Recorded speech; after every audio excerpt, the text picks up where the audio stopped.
Welcome to Your Take. This is a review of Married at First Sight, Unfiltered.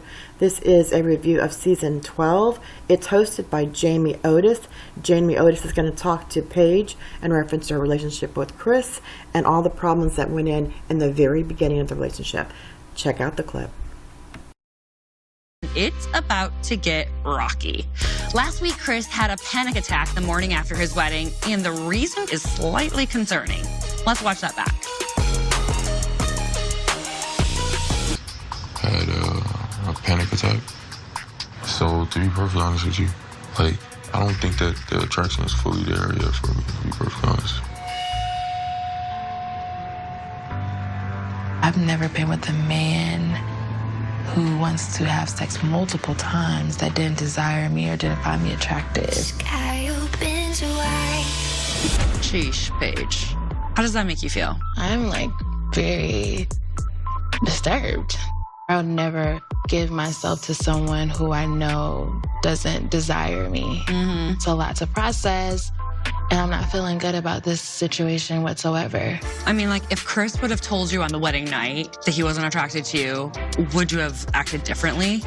Yeah, it would have been a totally different night, you know what I'm saying? And I feel like it probably been better for the both of us to see if, we could be friends and see where things could gradually go from there. Yeah. And what was interesting to me is that night he stated something that was really profound. He was like, you're my wife. I want to honor you. I want to respect you. And I really want to get to know you. And so I was like, okay, I can let some of my guards down. I feel like you're being really intentional. Paige, at this point, how has this incident affected your marriage with Chris? I obviously knew that this was a risk for sure.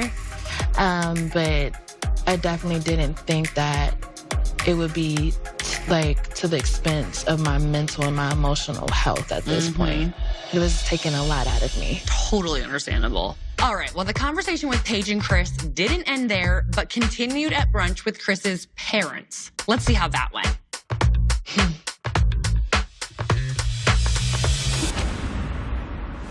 Last evening, we shared a moment.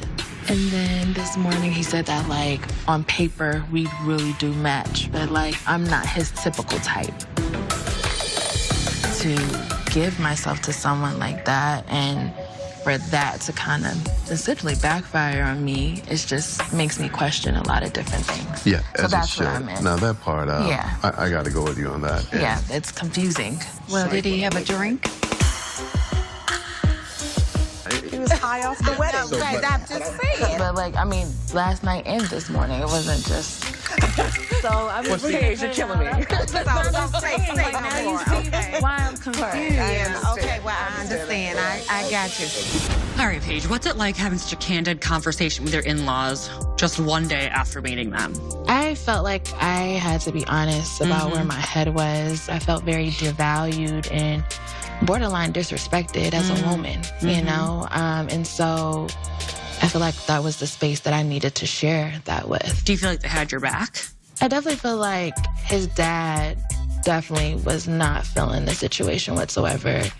I feel like his mother was trying to, give it the benefit of the doubt, and I think she just was trying to protect her son the best way she knew how. The most horrific thing about Chris is that he is very arrogant. He claims to be a Christian, and he actually is having sex with Paige, not using a condom or any kind of protection. And then you find out in this next clip when he talks to Pastor Kyle that he's also having sex with his ex-fiancée too. Check it out. I don't know, last week that ex-fiancée was pregnant, and it's just been a rough emotional roller coaster the last 7+ days.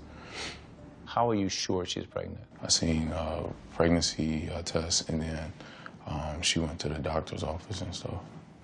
And so now, from what I understand, you now want to be with her. It's tough having somebody raise your kid. And I mean, if it's your kid, it's your kid. You can raise your kid. But that's a different ballgame between saying, I want to be with the mother. I feel like this whole process just was a thing of, hey, maybe I am still in love with her. So I think that it's best to separate. to divorce. Okay.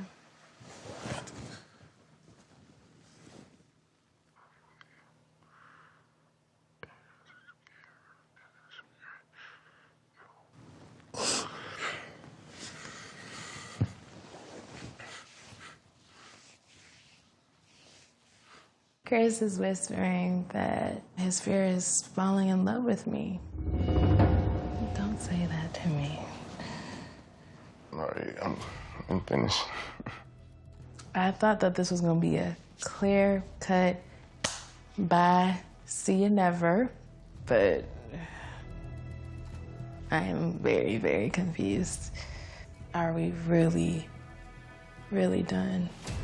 And after this scene, you're just screaming at the television, no, leave this guy alone. Like, he is so beneath you in his behavior and his faith in God and Christianity, using that against you to try to get you and manipulate you into bed.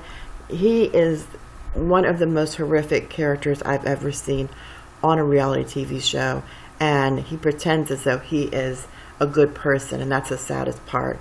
I really think that Paige needs to have a reboot. They need to get her in a better relationship, and I'm very disappointed in these expert matchmakers who have done such a horrible job this season. It's not just her, a couple other people as well, and I'm going to do a review on them. But as far as Chris and Paige go, this series literally, especially this episode, especially this season, it was just horrible. I'm going to give it like a 2, this episode, this season, because of Chris and because of Paige needing to have a better match. What's your take? Leave it in the comments below, and thanks for watching.